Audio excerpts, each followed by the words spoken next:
Hi there, and welcome to this ILX webinar, Maximising Efficiency, Key Project Management Skills to help you do more with less. My name is Rachel First, I'm the Head of Marketing here at ILX.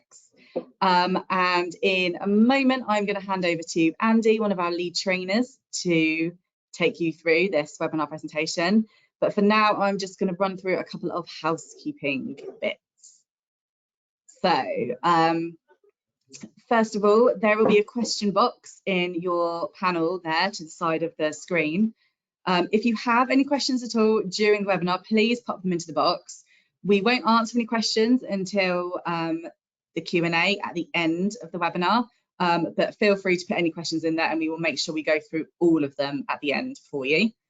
As you'll notice, you've come in muted. Usually we say, please don't unmute yourself, but I don't think you can. So any questions you have will have to be written down in that question box. Always like to say, give us a follow on social media. We have active accounts on Facebook, on LinkedIn, and on Instagram. So give us a follow if you don't already. And following this webinar, you will receive a feedback form from GoToWebinar, the platform where you're using.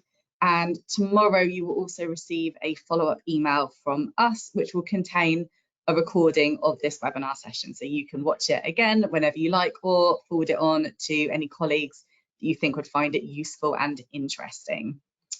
So this presentation is probably going to last about 45 minutes, and then there'll be time for Q&A at the end.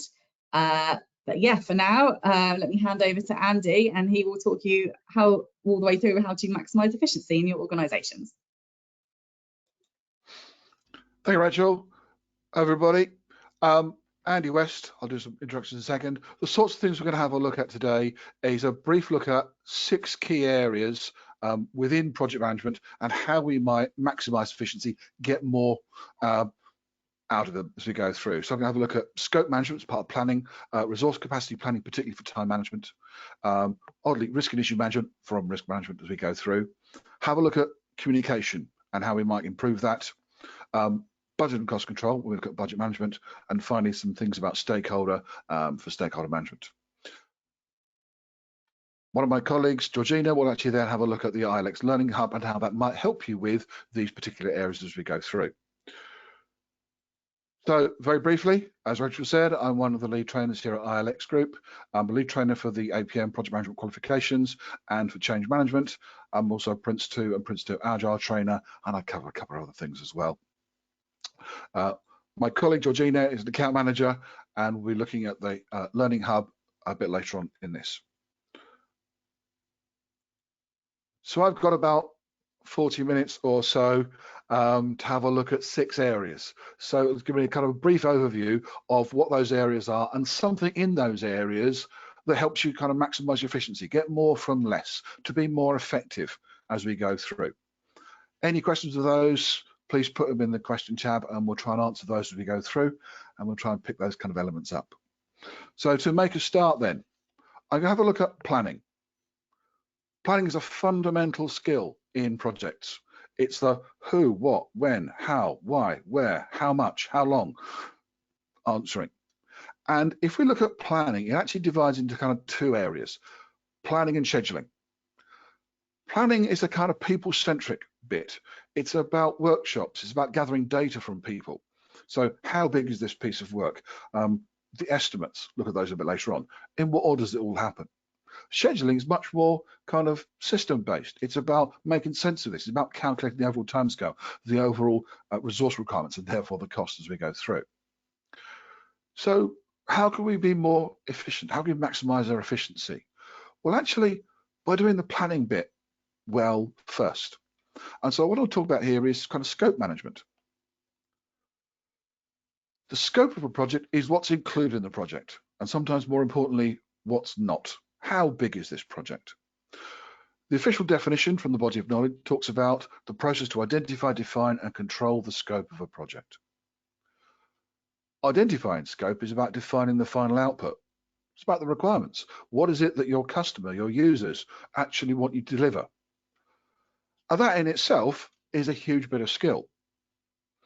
Defining then is about the breakdown structures, and that's what I want to particularly talk about briefly today, about understanding what's actually in this project, what's the true scope of the work. And finally, controlling the scope is things about change control and version control.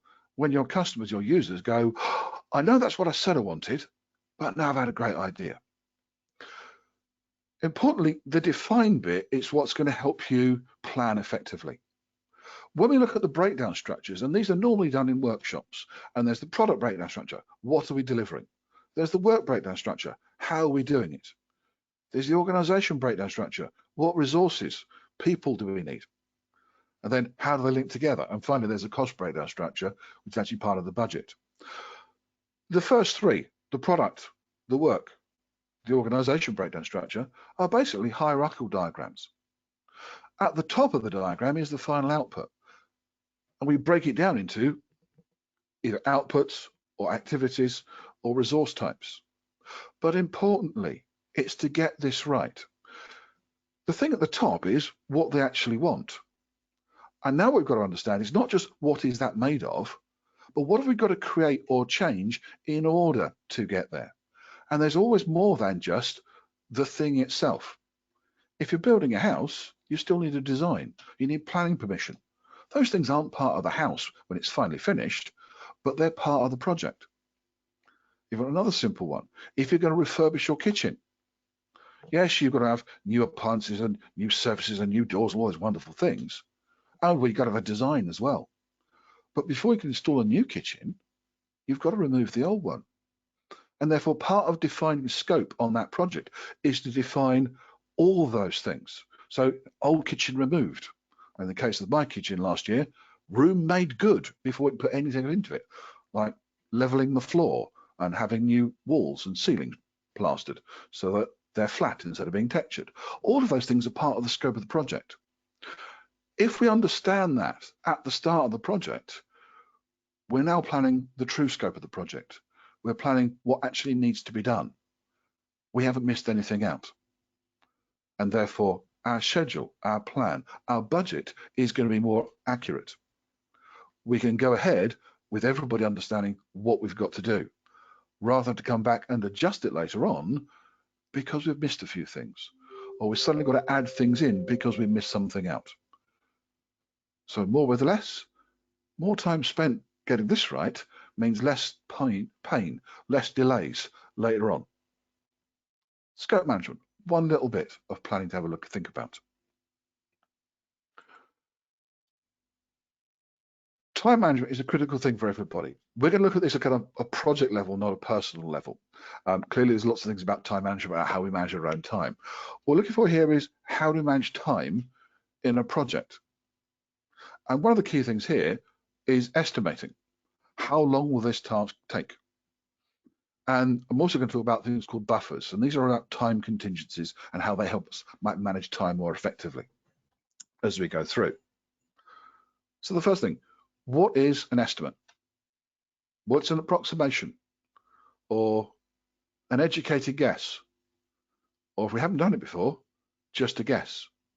But every activity we've identified in our work breakdown structure, part of scope, we now need to understand how long and how many resources we need to do that. And those two things are kind of linked.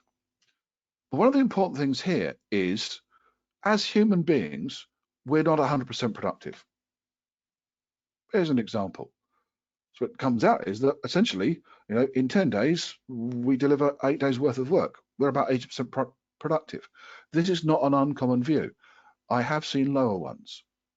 And the important thing here is when we're estimating, or rather, when we're taking the estimates and putting them into the plan, are we estimating duration, not effort?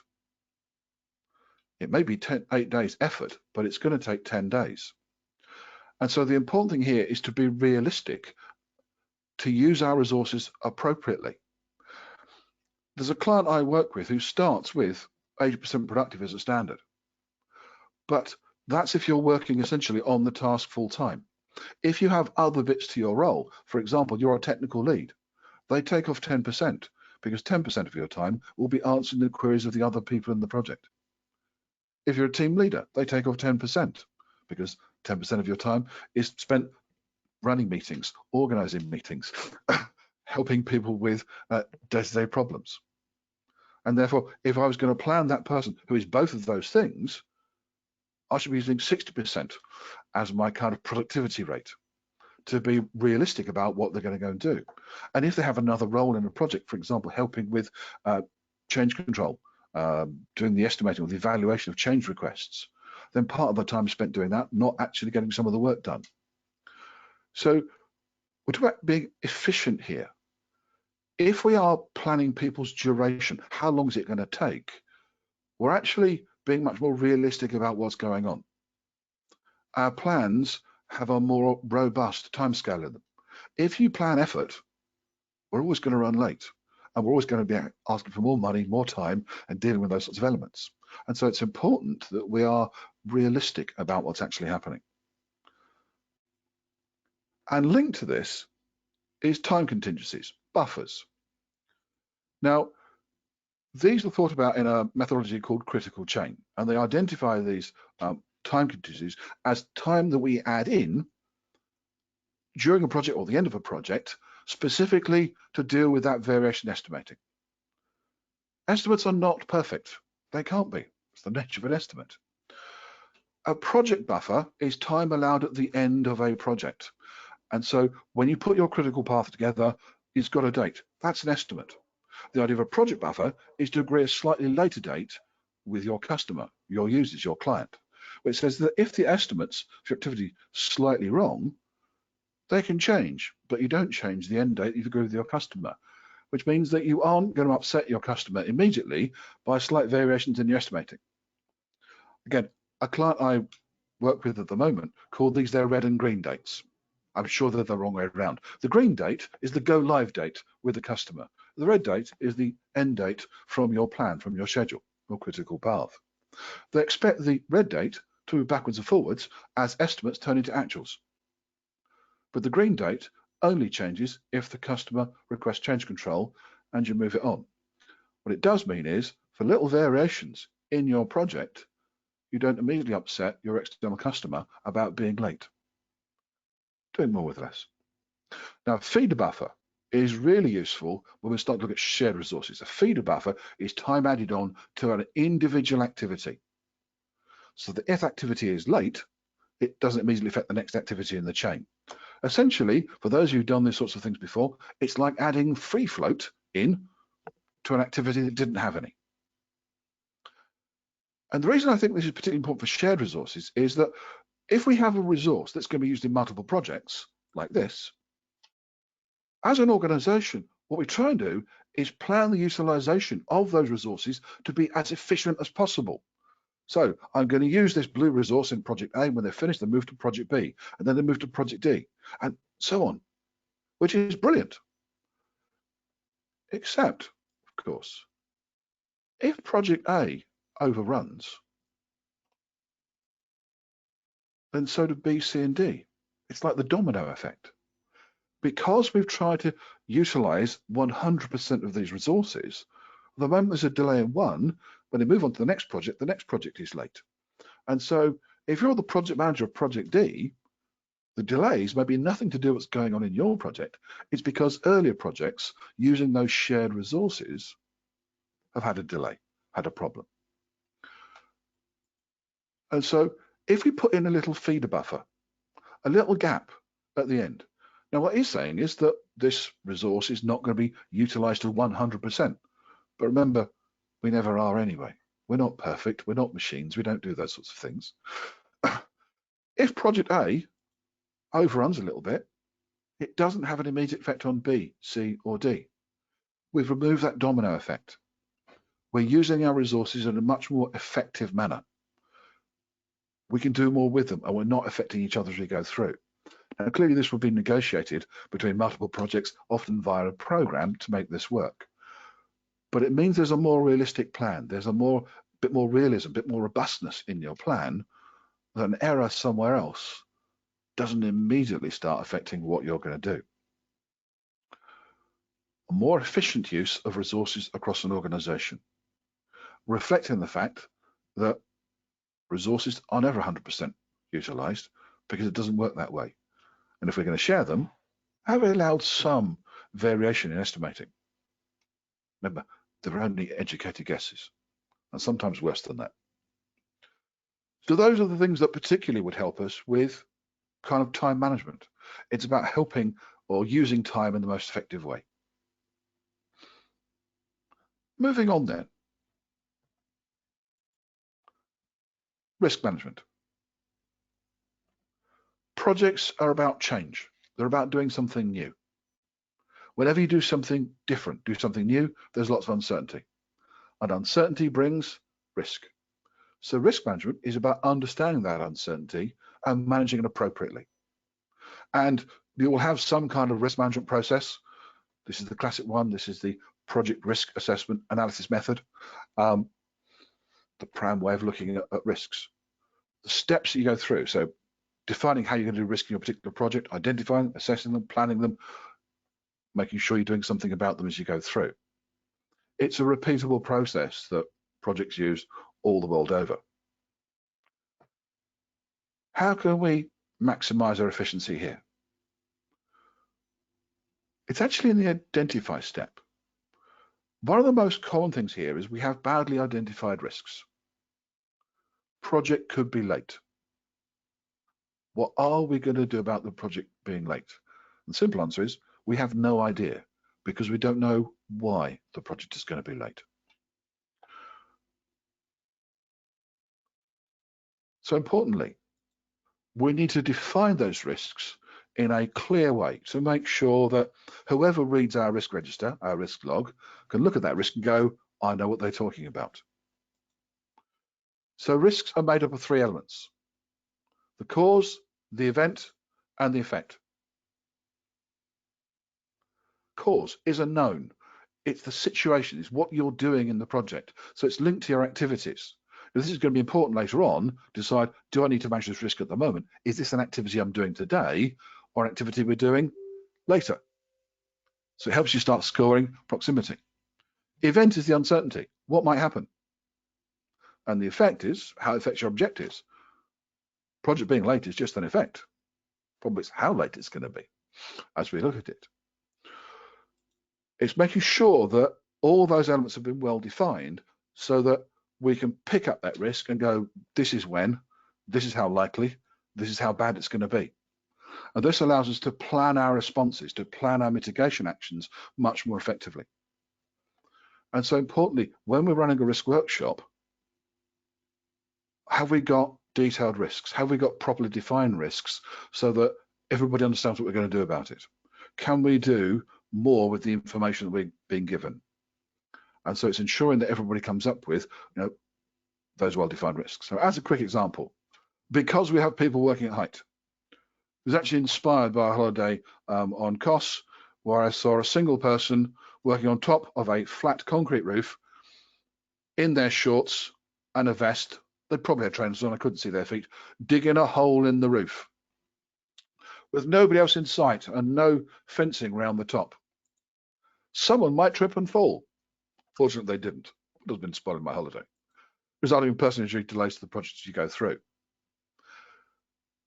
We can start to look at this and go, well, can I do something about, stopping people? Actually, you've got to dig up there. Can I do something about minimizing the trips and falls? Yes, I probably could. Clearing the workspace, making sure we've got the proper controls in place. Could I do something about minimizing the effect? Well, if they're having barriers on the side, then if they do trip, they don't actually fall off of the roof. They don't fall off of the site building. I've seen people on very small things working essentially with tethers. If they do fall, they don't fall very far. Not seeing me actually fall from that, but it's not a great idea. They kind of hang in there. But the importance here is having got those well-defined risks at the start, there's a clarity to your actions later on. We don't waste time going, what does this really mean? We can work out when it's going to happen. We can start to think about the likelihood of it happening, and we can start to measure the impact. And from those things, we can really start to understand, what are we going to do to manage it? What's the right way of managing this particular risk? And therefore, it helps us identify the appropriate mitigation actions. So again, a bit more time spent understanding, defining at the start, speeds the process up later on. Make sure that we put put the right mitigation actions in place. We build them into our plan as we go forward. Something simple to improve risk.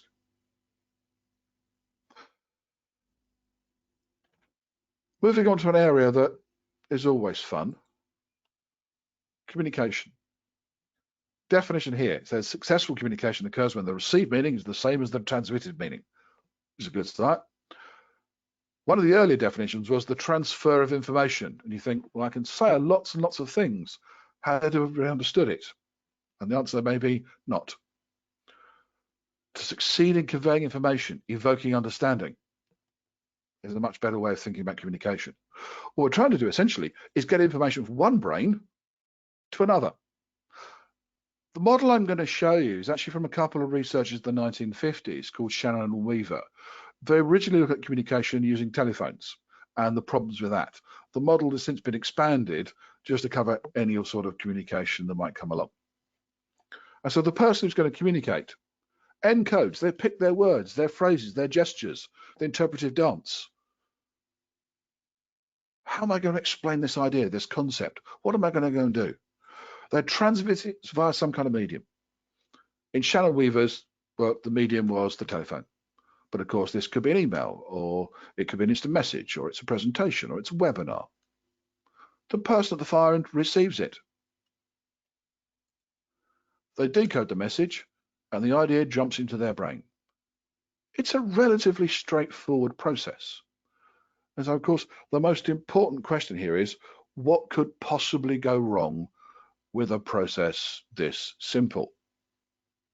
And as you're all probably thinking at the moment, pretty much everything. The big one, perhaps, is the gap between the encode and the decode process.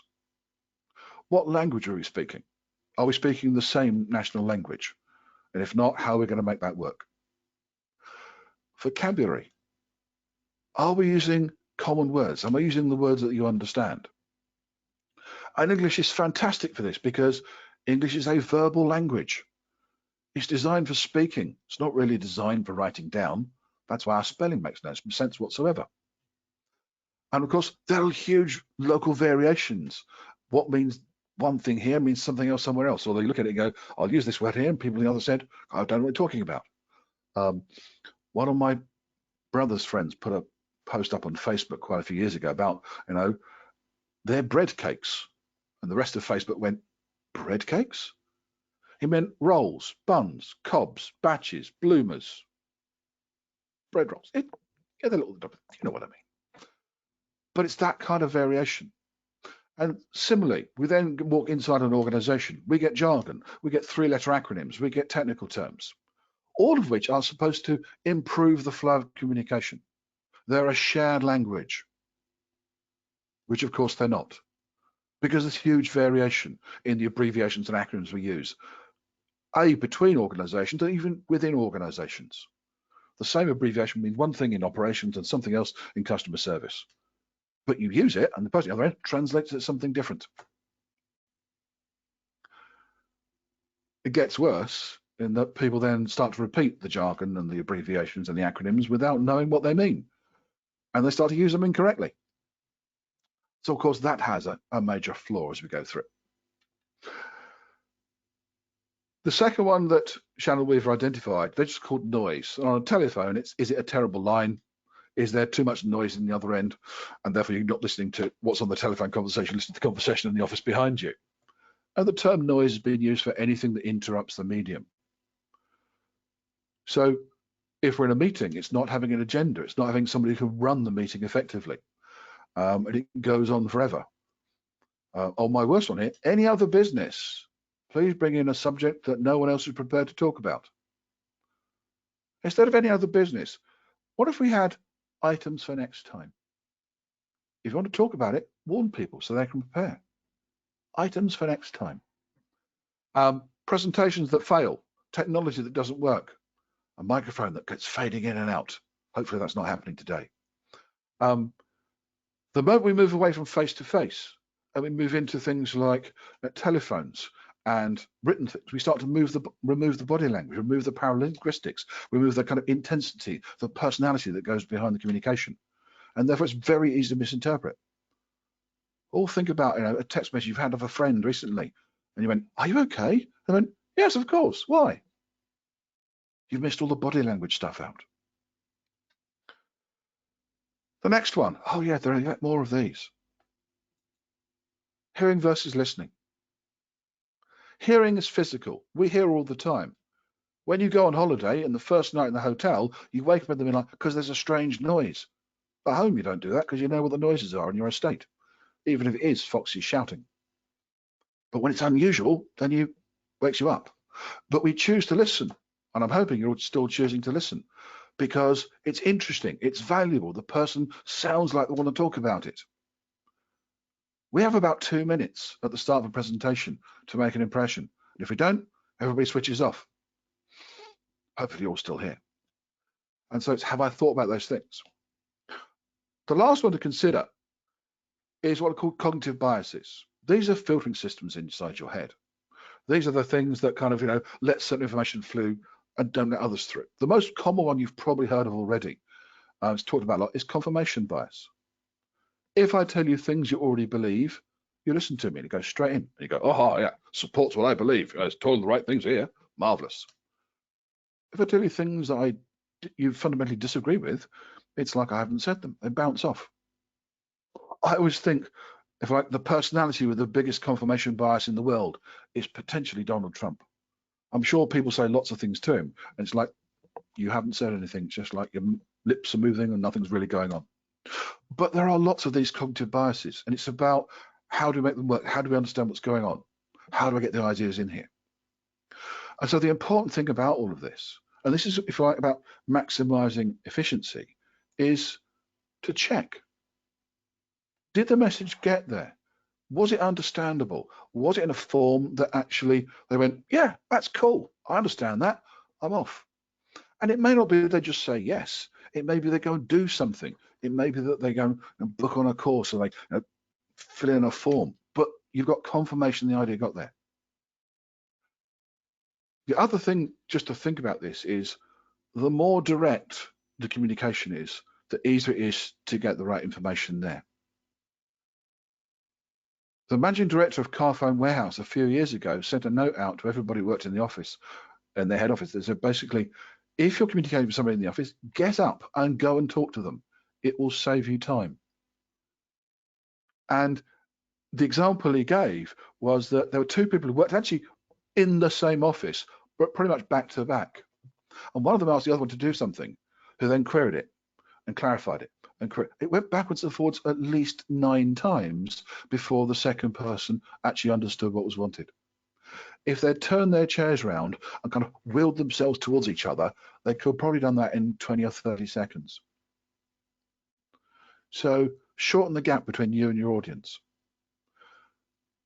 One of the famous examples of not doing this is a real one from the First World War. It's still one of my favorite examples, and it's a message received at the British Army HQ in the First World War. And the message received was, "Send 2 and 6, we're going to a dance," which of course puzzled them because they're in the middle of the war. The message sent from the front was, "Send reinforcements, we're going to advance." But it's gone through too many people, and therefore it's completely different by the time it gets there. So it's to think about those sort of things. And so essentially maximizing efficiency here is using empathy. Shorten the gap between you and the person you're communicating to. Put yourself in their shoes. What language they use, what vocabulary they're used to, what would be interesting for them. How can I minimize the noise? And do I understand them? And therefore, what interests them? What are the things that are going to go, "Yes, that's what I want to listen to. Yes, that's important to me. I'm going to remember it." It's trying to do all of those things. So for project managers, it's, I talk to my team face to face. I probably talk to my project sponsor face to face to make sure we both understand each other as well. They may be more costly in terms of time, but they speed the communication process forward. They make sure we've got that understanding before we go anywhere else. Penultimate subject I'm going to talk about then. Budget management. It's one of those areas. Everybody goes, "Oh, we've got to talk about the money. We've got to sort out how we're going to do this." And one of the interesting things, there are some standards we might talk about in terms of project management training, but most organizations do this in their own little way. It's understanding how we do budgets in our own organization. In the first place, definition: cost planning control, the estimation of costs, the setting of agreed budget, and importantly, the management of the actual forecast costs against that budget. So how much have I got to spend? How much have I spent so far? How much have I got left? And so what we're going to do is put together some kind of cost curve that says, over the life of the project, this is what I'm spending, or rather, this is what I think I'm going to spend. Remember, it is based on estimates. And then as we go through, we plot our actual costs. And we go, oh, how much have I got left? And am I over or under budget? How am I doing? Well, in the first instance, that doesn't tell us why we've overrun. It just says that we've spent more than we should have done or we thought we were going to at this moment in time. Now, that could have been because everything was more expensive, or it could be we've done more work and we're going to finish early. And that's often why we start using, in terms of the budgetary control, things like earned value management, which I'm not going to try and explain this afternoon. But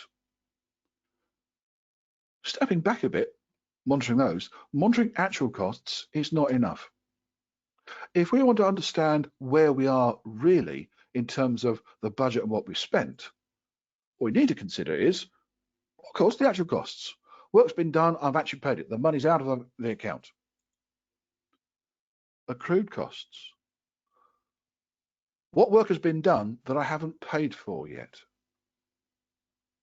And that's going to be quite important because actually I must pay those bills at some point. And interestingly, over the last 3 or 4 years, talking to project managers in the front line doing this, many of the project budgeting systems, once it's accrued, it's counted as actual. The invoice may not have been paid by your finance team just yet, but essentially it's come out of your budget in the project. But this gives you a better picture. Here's what I've actually paid for. Here's work I owe money for. But there's one third of the thing you need to understand, which is, what have I committed for future work? What other things have I ordered? What things have I raised purchase orders for? When we're trying to work out where we are at the moment, it's not enough actuals and accrued. You've got to consider, what have I committed for other things? What work has been requested that hasn't yet been started? And the real position is you've got to add all those go, and so that's really where I am. By adding these three together, we get a much better sense of where we are now, where we're going to finish, how much money you've got left. If you're missing out those committed costs, you're missing a big part of what's already been allocated in your budget. You can't spend it twice, which is what we're trying to avoid. It gives you better forecasting. So again, being efficient, you're looking at all of those elements and forecasting based on that. So the last subject before I hand over to Georgina, who's going to talk about the Learning Hub, is stakeholder engagement, stakeholder management. Our stakeholders are many and various. They're all over the place. Interest or role in the project, impact of the project. You can add, have influence over the project. One of the later definitions even talks about people who perceive themselves to be interested in your project. The mildly curious, who seem to want to know about everything, whether or not it's important to them or not, and whether they're going to take attention to you or not. They can be helpful, they can champion, they can lead, or they can damage your project. And so what's critical here is to identify your stakeholders, to understand who they are, what they're interested in specifically in your project, and what is their current attitude to the project, and how important are they? And really what we're going to try and do is influence, mobilize these stakeholders to increase the support we've got, to minimize the resistance, to mean that the project moves forward with less pain. Now, of course, not all stakeholders are equal. Some are more equal than others, to quote George Orwell. And so it's important that when we identify those stakeholders, we prioritize them in some way. This is one of the standard ways of doing it. We judge them in terms of how interested are they in the change, in the output that we're going to do? How much power influence do they have over what we're going to do? If they've got high power and high interest, these are often known as our key players. This is our project sponsor. This is our steering group. These are the key decision makers of our project. And so we're going to spend quite a bit of time making sure they're on side. They have no objections. that they're supportive, they've got what they need. Another troubling group is the yellow box. The influential observers, higher powered influence. They've got lots of influence. They may not be direct decision makers, but they can influence what you do and how you do it. But they're not that interested in what you're doing. There may be something else that's more important to them. And this group, if they're negative, can cause you significant problems because they have the power and authority to do so. And so it's just keep them satisfied, answer their objections. Interesting, as a project manager, you might find that you can't deal with them directly because the power narrative is not quite right. And you might need to use your key players to manage those people. And this is the important element about getting more from less, about maximizing efficiency. Where do I spend my limited resources for stakeholder management? Where do I spend my time as a project manager? I've clearly got to engage with those key players, and I've probably got to engage with the active players because they're my frontline users. They're the people who want the output. They're my team who are going to do the work. And is it possible? And are there risks or constraints I've got to be concerned with? But I might need my key players to engage my influential observers in some way. So it's about organizing those sorts of things so the right people are talking to the right people. It's one of the important principles of stakeholder engagement. Some stakeholders are best engaged by someone else. Don't try to do everything yourself. Use your time effectively. The spectators, if I could say it properly this afternoon, probably get general broadcast emails, posters, newsletters, leaflets. We keep them in the loop. We might provide a frequently asked questions element on our intranet or on the internet. We're using our resources in the most effective way to get support so our project can move forward, so we minimize the resistance. Get more from less. Those are the 6 areas I was asked to talk about. They're little snapshots of the things which are important in those areas or can be important in your project in those areas. Clearly, there's more to talk about in project management, but it's to give you a flavor today of the sorts of things we're going to talk about. I'm going to hand over now to my colleague Georgina, who's going to have a look at the ILX Learning Hub and how it all works. Andy, that was really insightful and really useful. So yeah, as we've talked about, this is all about how to improve your efficiency, and one of those ways is actually by developing your skill gaps or your competency gaps. And so ILX has created a learning hub that can help identify and help you apologies, I'm sharing my screen, and help you identify where those skills gaps are. So one of the ways to do this is by using a competency framework. So ILX has used one of the most robust frameworks out there from the Association of Project Managers. They've created a competency framework which actually encompasses 14 different role types across projects, programs and portfolios, and also your portfolio offices. And across these 14 different role types, they've identified different competencies that's required and what level of competency is required depending on your role. And from there, you can help track and monitor where your own skill gaps are, or where there might be skill gaps within your team or your organization. And then what I'm going to do is just briefly share with you now the assessment tool, just to show you how easy using something like this is to give you that insight into your skill gaps. So as I mentioned, there's 27 competencies that the APM have identified within projects, programs and portfolios. I'm not going to take you through all 27 today, but the one you can see here in front of you happens to be competence 27, which is benefits management. And what the assessment tool does is it gives you a description about benefits management there, so how you define, plan, track and realise benefits in your change initiatives, but it also gives you an introduction to give a little bit more context behind your answering. All you have to do then is work your way through and give a mark from 1 to 5 for your knowledge in that competence, but also your experience in applying that particular competence.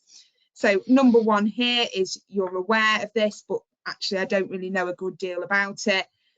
2 being that you've practiced it, but again, I don't have extensive knowledge. 3 is actually that I'm really quite competent here. And I do understand and I can use this in a limited complexity way. 4 is that you are proficient and actually you can apply this competence in a more complex environment. And if you're number 5 over here, you're an expert and actually you're helping develop the theories of today and leading the way forward. So Andy, I would put you here at number 5. But even, you know, even your knowledge might be very different from your experience of applying the knowledge. So whereas I might actually have quite good knowledge here, my application might not have had the opportunity to actually apply this. I work within projects. I don't look at program management. So actually my application, same scale again, is actually I'm aware of it, but I've not actually practiced this. But this assessment takes about 15 minutes to complete. Once you've run through, you just finish the assessment, and what it's now doing is calculating my results. So I've set myself up as an entry-level project manager here that you can see in the corner. And here it's identified where my skill gap is. So I've got a 14% gap where it says that actually I should improve my knowledge in these areas. You can view the actual detailed breakdown. So as you can see here, green is the level that it's recommending I have, whereas blue is the level that I actually have. So you can see the gap that I have for where I need to be in that particular role. It does give you an awareness, but also it tracks you back then to allow you to then go to your results. Apologies, because I am just going to have to minimize the screen so I can click off here. What it is also done though is actually mapped where I have skill gaps to the different course elements provided by ILX. So some of these you might recognise from today's call. There's stakeholder management, leadership, quality management, risk management, communication, all these different areas where actually providing a small amount of knowledge to improve your skill gap can help really improve the efficiency of your projects. You also have the ability to actually change your job role as well. So here are the 14 role types I mentioned, and you can simply, if you're ambitious and you're working towards the next level, you can actually see there that when I put myself in a higher role, it's created a bigger skill gap. So I've got a 49% skill gap, and I can then it will give me a different selection of courses to work through. So just going back to Learning Hub options, to support this, we do have 3 different options available. So the first and the most comprehensive is the Enterprise License solution. This provides you with access to all of ILX's accredited content, as well as our bite-sized sessions on the PPM competencies and capabilities. It's important to note here that we do provide PeopleCert content, but that is not available to access unless you have purchased an official exam. But all our other content is available, and there is options for that content to be included with the exam purchases. It does include the assessment tool that I've mentioned today, and you do get full support from our learning, our ILX Connect's learning support service. The next option we offer is just a capability license solution. So very much like the enterprise license, this provides you access to the assessment tool, the support, and 65 hours of learning.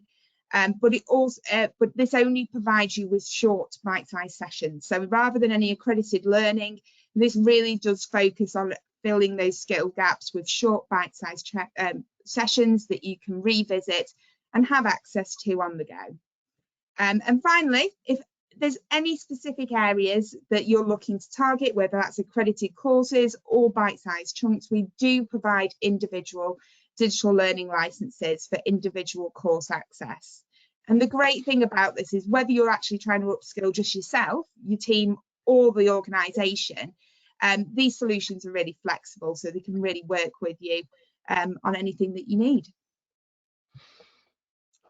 So hopefully you've enjoyed today's session. Just going to open up now to a question and answer session. So Andy, I'm sure you'll join me back here now to be able to answer any questions that we have. Thanks George, and thanks Andy. Really interesting session. We do already have a few questions in the question box, so I'll go through these now, and if anyone else wants to ask anything, just please pop it in there. I'm not sure if it's the chat or the question box from your side, because I can see both. Just pop them in there and it'll pop up on my screen and I can read them out. So first question is from Gemma, and it's for Andy. So it goes back a few slides. She says, is the feeder buffer typically placed onto the activity in projects BCD that is receiving the shared resource, so the potential delay is clearly identified in the project plans, rather than just putting a project buffer onto the end of each to cater for any sort of delay?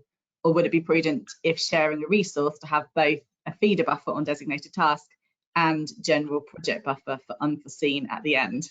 Thank you. Yes. No. The project buffer is usually for a whole project. So particularly what I was talking about was the use of feeder buffers and be added to an individual activity or each activity using the same shared resource. So if the first person is a little bit late, it doesn't affect the next one in chain. So a feeder buffer is usually associated with an individual activity. A project buffer is usually associated with a project and it's shown at the end, often for the development team. If I was being honest about this, often what you say is that if you are the customer, you might not know that there was a project buffer there. But the development team have got a project buffer, knowing that their estimates may not be perfect, and therefore they've got a little bit of space between what they're working to and what they've promised. And at that point, if there is a slight delay, if there are some slight problems, then they've got something in hand, essentially some time contingency. But it's particularly useful, feeder buffers, for those shared resource issues, because what you don't want is that domino effect of one project being late and every other project using the same resource suffering the consequences, which is often what happens if we try and plan 100% utilization. Hope I answered that one. Thank you, Gemma. Thanks, Andy. On the same subject, how do you manage buffers with a just-in-time project or a project with very limited time? So one of the things you have to consider there is how good are your estimates, and is that time constraint actually realistic?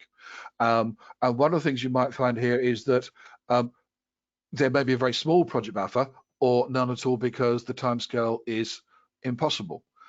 Projects are always going to be challenging, and it's when you put that plan together, if there's a time constraint already in there, what you're trying to do is, well, can I adjust the resources so I've got a bit of a project buffer there?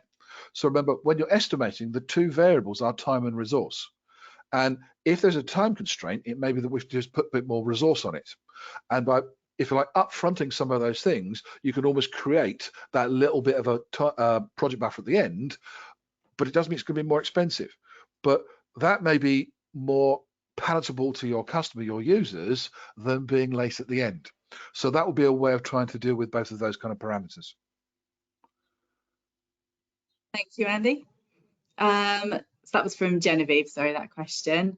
And then just a comment from Alexandra saying, just wanted to say that I will definitely be using items for next time. So yeah, good, putting stuff you learned into practice. And then just a couple of thank yous. Really informative session. Thank you very much. Thank you for the great information from all of you. I need to leave, but we'll keep following your material here and there. Again, a couple of people have left saying thank you very much. I've got to leave now, but thank you for a really interesting presentation, which has refreshed and reminded me on how to maximize efficiency in projects. A couple more thank yous. So no more questions coming through yet. So we can hang on here for another minute in case anyone does want to pop a question in. But I won't stay on too long, else we'll just be listening to us fill the time with nonsense. No one wants that. I think people, there's just a lot of thank yous coming through. Thank you for your time. So I think probably most people have got everything they need out of that. And just to reiterate what I said at the beginning, that we will be sending out an email tomorrow with the recording of this session. So if anyone in your team or in your business wasn't able to join us, they will be able to watch it and you will be able to re-watch it. And if anyone has any questions, then do get in touch with us as well. All the contact details are on the website. Oh, one more question, George, for you. Is this assessment personal or for the company? Both. So what's great is that you can do it as a personal level, and that will give you your personal skill gaps and a mapped training plan. But actually, you can use it as a company as well. And what we find with a lot of companies that we work with, not only is the knowledge really useful to know where to spend their training budget, the application side means they are able to set up partnerships where people have more experience in delivering complexity on different levels of projects, or be able to experience. So the buddying system works really well for the application side as well. So it really does give benefits for both the individual and the organisation from completing the assessments, as well as the competency assessment for the APM as well. We also provide P3M3, apologies, assessments, which looks at organisational capabilities. So that is another option as well, and hopefully I'm sure we'll be back to do more webinars on that in the future. But yeah, it's useful for all. I've just noticed another question in there, scanning down. Go on then. How to manage 25 projects at the same time? I'm going crazy. Well, I think, Oleg, that would drive most people crazy. And one of the things to consider here is, we talked about humans not being 100% productive. You are a time limited resource. You only have so many hours a week to look at those sorts of things. And if you're going to manage projects properly, then actually you have to plan project management. Now, that's another area that often gets missed out. It's one of the most common things missing in a plan is project management. Because if you don't plan how much project management each project needs, you can't work out what your capacity is, and they keep throwing projects at you till you fall over. So one of the things here is actually plan project management. How many hours a week do I need to spend on this project? And if that comes to more than your working hours, then you require assistance. You need a project support officer, you need a project coordinator, you need a project management office, someone that you can pass some of the administrative tasks you expect to do off to them to make sure that it's possible to do that. I think 25 is quite a lot anyway, but because if 2 hours a week, that's a 50-hour week. I'm not sure I want to do a 50-hour week myself. And so it is about what's actually practical. How much time does it take to actually manage this particular project? And so you have to plan project management. Again, organizations always try and do more or less. Let's keep throwing projects at these people until they we can't see them because they're not moving anymore. So it's important to plan your own work as a project manager and go, well, what's my capacity? And do I therefore need some help? And should I be passing some of these things on? Hopefully that will make you slightly less crazy, Oleg. I hope that's useful. Good advice. And then there was just one question that may we have Andy's contact for more interaction. And Andy is one of our lead trainers, and we were lucky to get him for this session because he is pretty much like 5 days a week in training sessions for customers. So I would say if you would like some more information or information on how we can help you, then get in touch on the website and your query will be directed to someone who is best placed to help you, depending on what industry you're in, and they will then put you in touch with either Andy or someone like Andy who has time to help you. So we have lots of great trainers here, lots of great experts in the field. But yeah, use the website. There's forms on there. There's a quote request form, a contact us form, live chat on there. We can direct your query to the correct person. There is one more question on there now, Andy. Yep. How can stakeholders influence a project management decision? Ricardo, that does depend on who those stakeholders are and where they sit. For example, if your stakeholder happens to be the external accrediting body for, say, health and safety or environmental standards, you might propose to work in a certain way and they'll say no. And they'll mark your organization down as non-compliant, and they will force your organization and your project to do something different. If you have senior managers who are not happy about your project and think that money should be better used on other things, they'll put barriers in your way. They'll actually start to take your resources out. They won't release resources to you. So it starts to cramp the project style or its delivery ability. And at that point, they need to be addressed by the appropriate person dealing with those. So it does depend on the kind of power balance between the people who are making decisions, your sponsor, your steering group, and those people outside what's going on. one of the first effective sponsors I ever worked for said, this is a company saving project. If other directorates are not cooperating, escalate to me and I'll talk to their director. They will be cooperating. Knowing that means you have a much, much safer way of working. It made our job much, much easier, I have to say. Cool, thanks, Andy. Right, there are no more questions that have come through now, so I think we are just coming up to the hour anyway, so I think I will call it there. So thank you again, Andy and George, for your presentations. Thank you everyone for joining us, and the recording will be with you tomorrow, so you can rewatch it again. Cool. Thanks very much. Thanks for listening. Everyone. Thanks, Rachel. Thanks. Bye. Yes.